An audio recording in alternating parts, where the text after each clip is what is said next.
Okay, sa pagbati po ng kapayapaan sa ating lahat. Assalamualaikum warahmatullahi wabarakatuh. So nandito po tayo ngayon sa Cainta Rizal mga kamaster, no. So meron po tayo ditong aircon ang tatak ay LG na dual inverter. So ang complaint po ni sir ay hilaw po yung lamig. Okay, hilaw yung lamig. Pag nakaharap siya sa aircon, doon niya lang nararamdaman yung lamig. Pero kapag medyo lumalayo-layo na siya, talagang wala, parang walang aircon. Ngayon, tingnan natin yung pressure. Yung pressure niya ay 148 PSI, okay. Then 4.2 amperes naman yung kanyang amperahe out of 5 amperes. Okay? So, ang tanong, bakit nga ba hilaw ang lamig mga kamaster? Baka po kayo makarelate. Okay? Ito po ay in-install ang aircon na to na wala ang ating minamahal na customer dahil nga po ay nasa Qatar. Ayan. So, ibig sabi, hindi po talaga nabantayan ang aircon na to nung in-install ang ating mga kababayan. Imbestigahan natin bakit nga ba hilaw. Okay? Pasok po tayo. Ayan. So, nung sinukat po namin yung area na ito mga kamaster, tingnan mo kung gaano kalayo mga kamaster. Ayan o. Oh, no! Ayan o. Ano nga natin? Sukatin nga natin para makita ng ating mga minamahal na kababayan, mga customer, mga manoy, mga manay. Yahoo! Ayan o.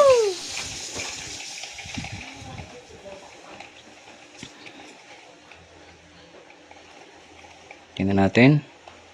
Mas maganda mas maganda yung ebidensya mga kamaster, no. Ayan o. Tama sabi mo. 5. Ayan, 5 meters. Ay, doon start kabila. Ayan. Tayo 5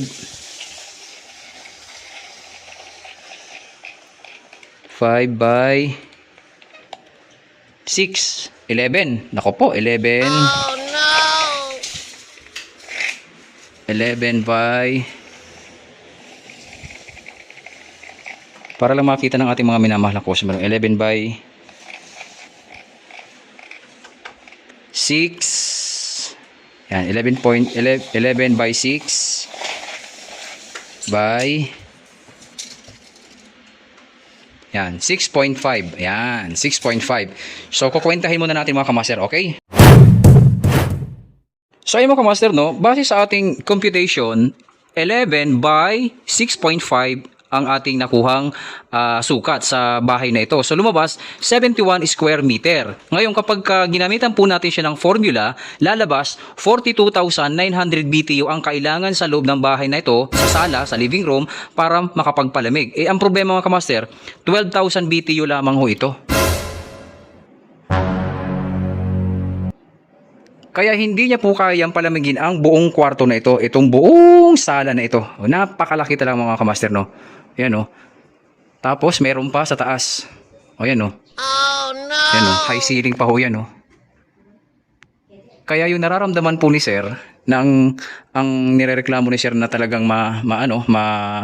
hilaw ang lamig. Kasi pag pumunta ka dito, wala na talaga. Ngayon kapag tumapat ka dito sa may aircon, ayan, ramdam mo yung lamig. Dito mo palang mararamdaman yung lamig. Kaya ang mangyari dito, mali po yung naging design ng aircon na ito. Ang problema po, na-install po ang aircon na ito, nawala yung tao dito mga kamaster. Mali po yung naging design. Pero sana naman sa service center, sana bago in-install, parang logic lang din, common sense lang din, no, sa ating mga kababayan na service center, sana naman hindi nyo na lang in-install yung 1.5 kung alam nyo naman napakalaki ng kwarto na ito, ng sala na ito, living room mga kamaster. So yun lang, wala po tayong naging issue sa unit, okay? Ang problema lang po talaga is napakalaki nung napakalaki nung area na pinalalamig ng ating aircon mga kamaster. Napakalaki. Yan. O, isabay mo pa yung mga heat load na yan. Yan.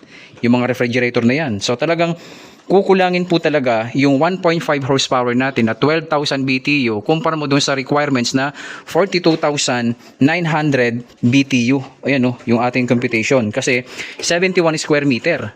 Diba? Tapos lumabas 42,900 BTU ang kailangan na capacity ng aircon para dito.